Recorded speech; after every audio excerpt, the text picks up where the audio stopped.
Hello friends, আজ আমরা এই ভিডিওতে শিখব কি করে চেস খেলতে হয়। একদম বেসিক থেকে শুরু করে চেস বোর্ডের কোঅর্ডিনেশন বা চেস খেলার জন্য যে যে বিশেষ জিনিসগুলো জানতে হয়, একদম বেসিক থেকে এই জিনিসগুলো জানবো। তার জন্য আমরা প্রথমে একটা ওয়েবসাইট ওপেন করলাম। এটার একটা মোবাইল অ্যাপও আছে যেটার নাম হচ্ছে লিচেস। তো আমি liches.org ওপেন করেছি। তো এই ইন্টারফেসটা আমি দেখতে পাচ্ছি এখন। এখানে লার্ন সেকশনের মধ্যে চেস বেসিক্স এই অপশানটা আছে। তো এর মধ্যে ঢুকে আমরা এই প্রত্যেকটা পিস কি করে মুভ করে সেটা শিখতে পারবো। তার জন্য প্রথমে ক্লিক করলাম দ্য রুক। ওকে, তোমরা এখানে এই পিসটার মুভমেন্ট সম্পর্কে সমস্ত কিছু জানতে পারবে। তার আগে কয়েকটা জিনিস আমি তোমাদের বলে দিই। যেমন এই নিচে এ বি সি কিছু ওয়ার্ড লেখা আছে, এগুলোকে বলা হয় চেস বোর্ডের এক একটা ফাইল। যেমন এখান থেকে এতটা হচ্ছে এ ফাইল, এটা বি ফাইল, একই রকমভাবে সি, ডি, এরকম করে এইচ ফাইল পর্যন্ত আছে।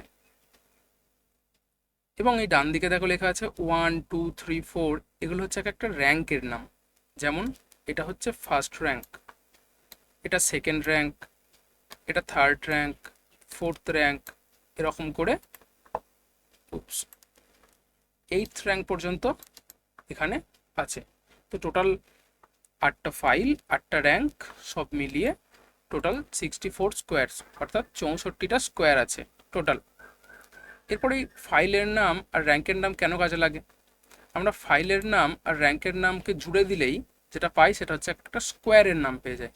যেমন এই স্কোয়ারটা, এটা হচ্ছে এ ফাইলের মধ্যে এবং ফার্স্ট র্যাঙ্কের মধ্যে, তাই এই স্কোয়ারটার নাম হলো A1। একই রকমভাবে এই স্কোয়ারটা, এটা ডি ফাইলের একটা স্কোয়ার এবং ফোর্থ র্যাঙ্কের, তাই এই স্কোয়ারটার নাম হয়ে গেল D4। আশা করি এতটা পর্যন্ত ক্লিয়ার। এবং বোঝার জন্য আরও একটা, এই স্কোয়ারটার নাম হবে G7। ওকে, এরপর আমরা পিস মুভমেন্টগুলো শিখতে পারি কীরকমভাবে। এটার নাম হচ্ছে রুক। রুক মুভ করে স্ট্রেট এবং সাইডে। অর্থাৎ আমি যদি ভাবি যে রুকটা এখানে থাকে, সরে এলো এখান থেকে, এই রুকটা সোজা পুরো সি ফাইল বরাবর এতটা এবং সেভেন্থ র্যাঙ্ক বরাবর এতটা যেতে পারবে। আমরা বলতে পারি যে প্লাস সাইনের মতো। এখানে যেটা করতে বলেছে সেটা হচ্ছে রুকটাকে এখান, এই দুটো স্টার মার্কস এই স্কোয়ারে নিয়ে যেতে হবে। আমরা কি করে যাব? প্রথম, রুক যেহেতু স্ট্রেট আসতে পারে তাই প্রথম C5 এলাম, C5 থেকে G5 চলে এলাম। একই রকমভাবে তোমাদের এরপরে যে টাস্কগুলো আছে এগুলো কমপ্লিট করতে হবে। তো রুকটা আশা করছি তোমরা বুঝতে পেরেছো। রুক যায় সোজাসুজি এবং পাশাপাশি, যতটা পর্যন্ত ফাঁকা থাকবে ততটা পর্যন্তই একটা রুক যেতে পারবে। এরপর আমরা আসবো বিশপে। এটা হচ্ছে বিশপ। বিশপ কীরকমভাবে যাতায়াত করতে পারে? বিশপ যায় ডায়াগোনালি, অর্থাৎ কোনাকুনি। যদি এটা একটা সাদা ঘরে থাকে বা বলতে পারো লাইট স্কোয়ারে থাকে, তো এটা লাইট স্কোয়ার দিয়েই যাবে। আর যদি এটা একটা ডার্ক স্কোয়ারে থাকে তো ডার্ক স্কোয়ার দিয়েই যাবে। যদিও এই পজিশনে এটা একটা লাইট স্কোয়ারের বিশপ, তাই আমি বিশপটাকে লাইট স্কোয়ার দিয়ে নিয়ে গেলাম এরকমভাবে। এখন এটা একটা লাইট স্কোয়ারের বিশপ, তো আমি এরকমভাবে সবগুলোকে গ্র্যাব করতে পারি, স্টারগুলোকে কোনাকুনি মুভ করে। এখন এটা একটা ডার্ক স্কোয়ারের বিশপ, এখন কিন্তু এটার কোনো লাইট স্কোয়ারে আসতে পারবে না, এরা সব ডার্ক স্কোয়ার দিয়েই যেতে পারবে। যেমন বিশপটা প্রথমে এখানে আসতে পারে, এটাই আসতে পারে H6-এ, E3-তে। তো তোমরা এরকমভাবে বিশপটাকে মুভ করতে পারো। এরপর আমরা আসবো কুইন। কুইন হচ্ছে একটা পাওয়ারফুল পিস।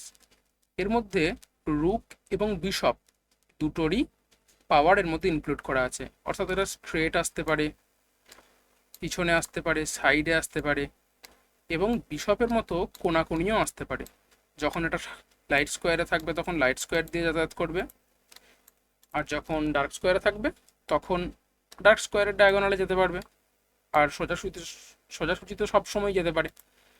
তার মানে এটা রুকের মতোও যায় এবং বিশপের মতোও যায়। দু একটা মুভ করলে বুঝতে পারবে। যেমন এখান থেকে আমি ডাইরেক্ট এখানে আসতে পারি, এটা থেকে F8 আসতে পারি, আবার বিশপের মতো এখানে এলাম, আবার রুকের মতো H3-তে চলে এলাম।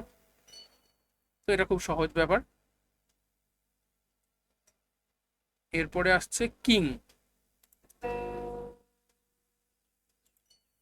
কিংও সব দিকেই মুভ করতে পারে, কিন্তু শুধুমাত্র একটা করে স্কোয়ার, যেমন এখানে, এরপরে সিঙ্গেল স্কোয়ার এটাতে, আবার এখানে, সব দিকে আসতে পারে কিন্তু একটা করে স্কোয়ার। এই দেখো আমি কিভাবে মুভ করছি, এটা খুবই ইজি। সব দিকে একটা করে স্কোয়ার মুভ করলেই কিং যেতে পারে, যে কোনো দিকে, ডায়াগোনালি, স্ট্রেট, পাশাপাশি। ওকে, আচ্ছা এটা আমরা ব্যাক হয়ে গেলাম। আমরা কিং পর্যন্ত করেছি, এখনো দুটো বাকি আছে, পন আর নাইট। তো আগে নাইটটা শিখে নেওয়া যাক। নাইট মুভ করে 2.5 স্কোয়ার, মানে এল শেপের মতো। প্রথম আমি একটা ডায়াগ্রাম তৈরি করি, যেমন নাইটটা এখন 1 2 হাফ, D2-তে আসতে পারে, একই রকমভাবে F2-তে আসতে পারে, কেন কি 1 2 হাফ এরকমভাবে। সেমভাবে এই দুটো স্কোয়ারও আসতে পারে, আবার এই দুটো স্কোয়ারও আসতে পারে, রাইট সাইডেও সেম। অর্থাৎ একটা নাইট একটা জায়গায় বসে টোটাল 8টা স্কোয়ার যেতে পারে। এই 8টা স্কোয়ার, এটা আমরা কি করে মনে রাখবো? দেখো এটা একটা লাইট স্কোয়ারে বসে আছে নাইটটা, তো এর চারপাশে ঘিরে যে 8খানা ডার্ক স্কোয়ার আছে, এই প্রত্যেকটা স্কোয়ারেই এ মুভ করতে পারে। এটা হচ্ছে এল শেপের মতো। যেমন একটা দেখলে বুঝতে পারবে কীরকম, ফার্স্ট স্ট্রেট, দেন রাইট আর লেফট। আমি এরকমভাবে করে দেখাই, এটা একটা, উপস, এদিকে একটা মুভ, ডাউনে, এদিকে রাইট সাইডে এরকমভাবে, আর লেফট সাইডে এরকমভাবে। এই এতগুলো স্কোয়ারে নাইটের মুভমেন্ট আছে। তাহলে নাইটটা কীভাবে মুভ করবে স্টারে? এই রুটটা দিয়ে এরকমভাবে নাইটটাকে নিয়ে গেলাম, আবার এখান থেকে এখানে। আচ্ছা, নাইট কিন্তু জাম্প করতে পারে। অন্যান্য পিস, যেমন মাঝে কোনো পিস থাকলে, যদি এটা রুক হতো একটা, ওর সামনে একটা পিস থাকতো, তো জাম্প করে আসতে পারতো না, কিন্তু নাইটের এই ফ্যাসিলিটিটা আছে, এটা জাম্প করতে পারে। এই দেখো কীরকমভাবে জাম্প করে করে পৌঁছে গেল। খুবই সহজ জিনিস, তোমরা প্র্যাকটিস করলে নিজেরাও করতে পারবে। এরপরে লাস্ট পিস, এটা হচ্ছে পন।